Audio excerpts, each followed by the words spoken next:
Just a few minutes ago, we had a delivery from IKEA of all of these boxes. These are all bookshelves, which are going to be replacing the kinds of bookshelves we have been building so far. And I am the one who gets to put them all together. So you see my two main tools that I think I'm going to be needing right there. And in a moment, I'm going to start opening these up and seeing what the task ahead of me looks like. Well, looking at the boxes, it doesn't look like they have any way to open other than at these. They look like flat, but I don't know. These are not super great boxes as far as I can tell. So there we go. There's the shelving units. That's the color that we're going to have. So let's get this opened up and see what's what. Looks like this is going to be quite a task. I don't know how many of these I'm going to do today, but we shall see. So a lot of boards and there we go.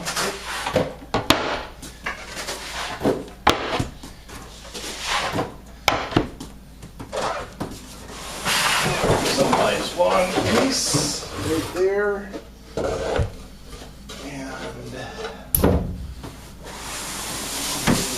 these must be the backing for the bookshelves. That means the rest of this, there's the hardware.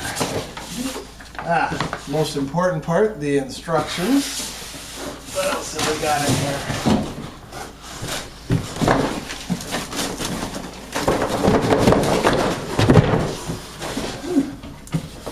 More shelves.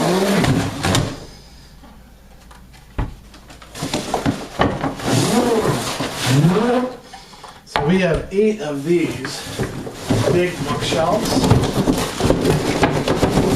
Come on, here we go. There. And a bottom piece. So now I just have to figure out how to follow this pretty long booklet of directions and get this thing together.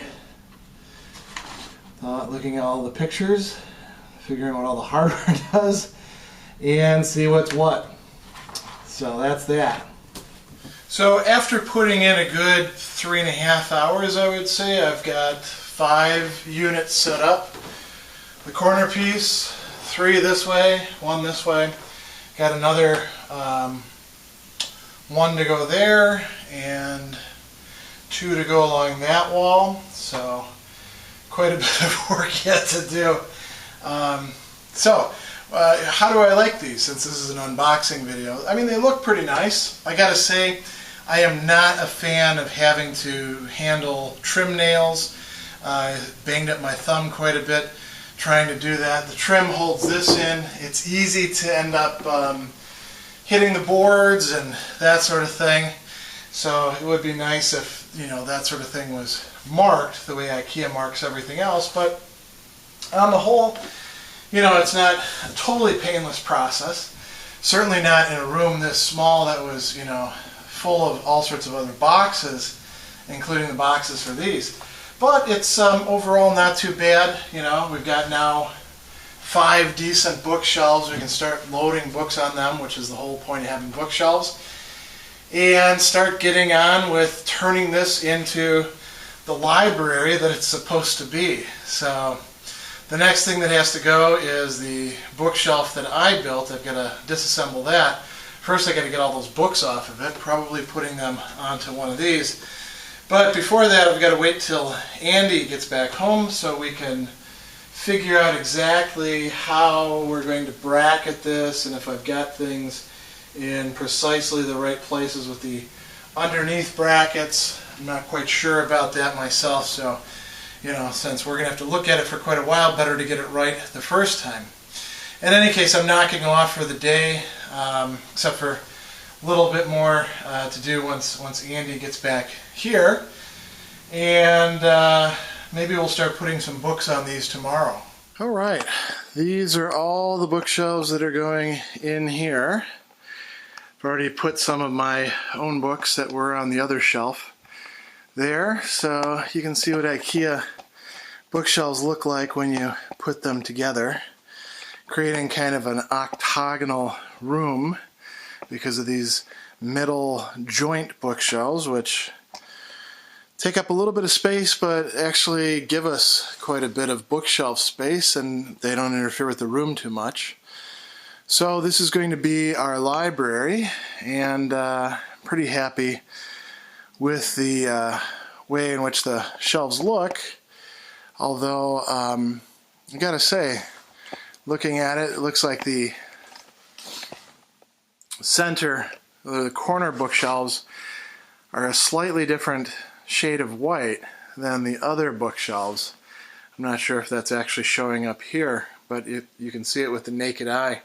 Perhaps it's just a function of the fluorescent light that I'm using right now, but it'll have to do, and I'm sure it'll look great after we've got a lot of the books that need to go up there on the shelves. Now that all the construction is finished with these IKEA bookshelves, I've got 8 units in this room, 2 corner pieces and 6 main bookshelves. I thought I would take a little time and talk about why having a library like this is such an important thing for me, and also for the woman that I'm married to, who's a bibliophile. I'm fortunate enough to have somebody like that who's supportive of having an entire room devoted to books. So, I think for a lot of people, having a lot of books and having the shelving for it is really a luxury. And, you go into many people's places and you see a couple bookshelves, and, that's really about it. And I think that, for most people, that's probably pretty practical. You can say when you put 2 academics together and 2 people who really enjoy their subject matters and who are essentially omnivorous readers, you're going to have a lot of books. But I think for me, part of the reason why I'm so happy to have all this, space to do this is that, in many of the places that I've lived, that was a possibility. And I'm thinking specifically about something that made a huge impression on me as a kid, namely my Uncle Hubert's library. And my Uncle Hubert is my great-uncle on my adopted mother's side, the Lemrees family. And he was a real bibliophile. He was a constant reader. While the rest of the family was doing other stuff, he would retire and read. He didn't get to go to school very long because he was the oldest of 13 surviving children. Was he the oldest? No, he wasn't quite the oldest. He was pretty close. And so, being one of the boys, he had to go off during grade school and start working. And he just kept reading and reading and reading, and he played an incredibly important role in my mother's generation for getting some kids from, this part of Chicago where the French Canadians and Menominee Indians lived, and none of whom, had thought about going to college, to go to the library regularly and then to think about going to college. As a matter of fact, it was he and a few other relatives who helped my mom to apply for DePaul. And if she hadn't done that, she wouldn't have met my father, who was also a first-generation college goer, who was up at the University of Wisconsin-Madison at the time. And, things wouldn't have panned out the way they did for not only for myself, but also for a lot of other people in the family.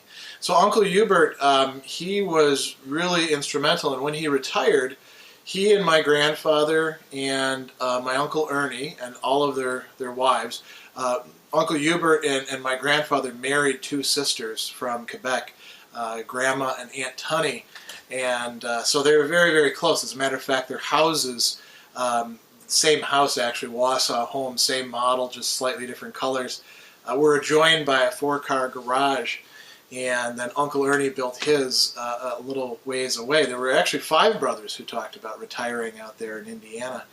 So in any case, they had a basement, and Uncle Hubert put in shelves in the basement, and he put in this really extensive library where I spent a lot of time as a kid, because I would stay there quite often in the summers, either at Uncle Hubert and Aunt Tunny's or at Grandpa and Grandma's. Later on, when my Uncle Scott and Aunt Bib bought Uncle Ernie's place, staying at their place, but I spent a lot of time down there in the library. That was also the common eating place as well. There was a massive butcher's table that could seat about 20, and that's where we had, you know, Christmas dinners and Easter dinners and all sorts of stuff like that, just surrounded by books like this, only going up to the ceiling and going the entire, you know, length of that room.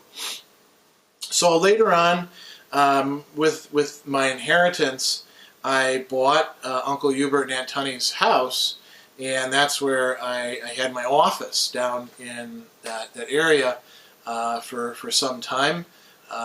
There's a long story about, you know, where all that's gone that I'm not going to tell here. Long story short, I don't, you know, that's not my place anymore. But I really loved having those bookshelves around, and just being surrounded with volume. So I knew, you know, like if I want to go over here and take one of these, that's fine. It was a great place to work. And so, you know, wherever I've lived, I've always been able to put in some bookshelves, and if possible, many bookshelves. These are particularly attractive and well designed. They're not the sort of cobbled together stuff that I typically do, just because I'm, you know, much more utilitarian about it. I'm not a design person, but I'm very happy with the look of them. They set off the, you know, the white sets off the books quite nicely. But so that's, you know, part of why for me putting up these bookshelves is, you might say, one of the first parts of really settling in here. You know, there's get the kitchen ready and get the bathroom ready, and, you know, find a place where we can, you know, relax, and get the bedroom, you know, get the bed set up. But, you know, for somebody like me, this and having my chalkboard and my desk, really important for my mindset about this being a place where I'm going to get a lot of work done. So that's, again, a little bit of the backstory of why bookshelves matter to me so much. So, you know, all told, I'd say I'm pretty happy with these Billy bookshelves. It is quite a bit of work, and you have to really pay close attention to what you're doing. I found out the hard way. And, you know, they're pretty heavy to carry. So if you're not all that strong, you're going to need somebody to actually move the boxes somewhere for you. But it's a manageable task, and they look pretty nice, so I'm pretty happy with them.